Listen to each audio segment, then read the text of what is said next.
মানুষ চায় বর্তমান সময়ের সাথে পাল্লা দিয়ে চলতে। বর্তমান সময়ে ট্রেন্ডিং কি চলতেছে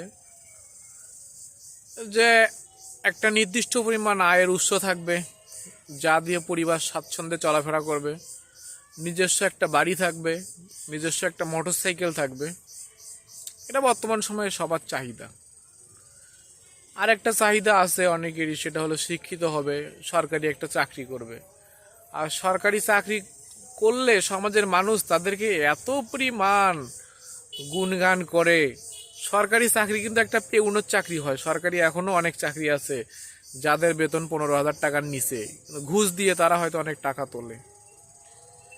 কিন্তু মানুষ, সমাজের মানুষ, গ্রামের মানুষ সরকারি চাকরিজীবীদেরকে অনেক বেশি গুরুত্ব দেয় এখন। আর সরকারও কেন জানি এই বিষয়টাকে পদ পদবি না বাড়িয়ে, কর্মসংস্থান না বাড়িয়ে অল্প সংখ্যক পদেরই বারবার তারা বেতন বৃদ্ধি করে। আর মানুষের কাছে এটার মূল্যটা বেশি বেড়ে যায়, মানুষ এটাকে গুরুত্ব দেয় বেশি, দাম দিচ্ছে বেশি।